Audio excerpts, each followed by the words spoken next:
বাড়ির পুজোর দিন আমার এরকম সাজগোজ দেখে কমেন্ট সেকশনে এত কমেন্ট এসছে, তুমি কি যাত্রা করতে যাবে, বিয়ে বাড়িতে যাচ্ছ, নাচতে উঠবে স্টেজে। বাপরে বাপ, আমি তো জানি না গো তোমরা কাদেরকে দেখেছো বাড়ির পুজোর দিন কেমন সাজে। কারণ আমি যাদের সাথে ওঠা বসা করি তারা কিন্তু বাড়ির পুজোর দিন এরকমই সাজে। লাল পেটে সাদা শাড়ি পরে, শাখা পলা পরে, শীতের রাঙিয়ে সিঁদুর পরে, গা ভর্তি করে আমার থেকেও 4 ডবল বেশি গয়না পরে।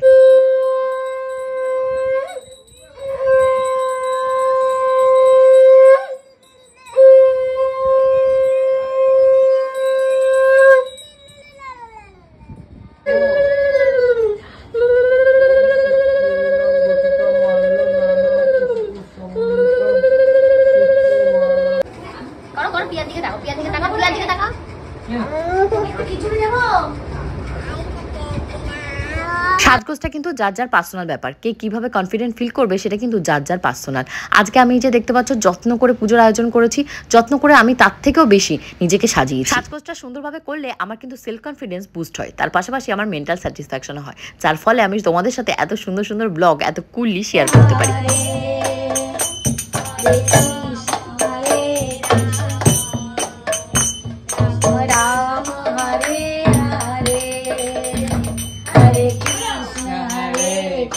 হ্যালো,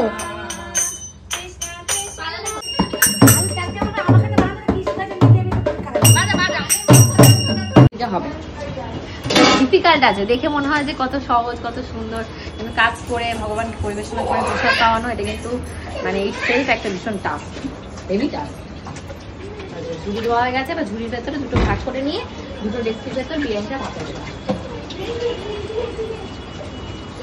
ফাইনালি ঘরে ভগবানের পুজোটা হয়ে গেছে, এবার শান্ত মনে বাইরে বড় ঠাকুরের পুজোর আয়োজনটা করতে হবে। এটা কিন্তু একটা বিশাল বড় আয়োজন। তার আগে আরও একটা বড় কাজ করে নিতে হবে, সেটা হলো বিরিয়ানির লেয়ারিং। আজকে কিন্তু পিওর ভেজ হচ্ছে, কারণ এটা ভগবান স্বয়ং খাবে, মানে প্রসাদ হয়ে আসবে। তোমরা যদি বাড়িতে কেউ ভেজ বিরিয়ানি ট্রাই করে না থাকো, তারা কিন্তু ভেজ বিরিয়ানি ট্রাই করতে পারো, কারণ আজকে এর ভেতরে আলুর পাশাপাশি আমি কিন্তু সয়াবিনও দিতে বলেছি। এগুলো কিন্তু এঁচোড় দিয়ে করতে পারো, পনির দিয়ে করতে পারো, আরও নানা রকমের সবজি হয়, যেমন মরশুমি ফুলকপি দিতে পারো।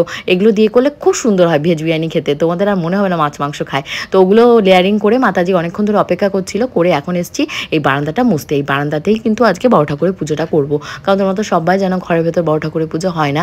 আর সুন্দর করে আয়োজন করা হয়ে গেছে, সবার মুখের দিকে সবাই তাকিয়ে দেখছি, কারণ সবার মুখগুলো শুকিয়ে ছোট হয়ে গেছে। পূজা এবং স্বর্ণজিৎ আজকে কিন্তু নির্জলা উপোস করেছে, ইয়েস নির্জলা, এক বুন্দো জল ওরা খায়নি, বাট আমি জল খেয়েছি আর গোবিন্দ ফল জল এগুলো খেয়ে মানে উপোসটা করেছে।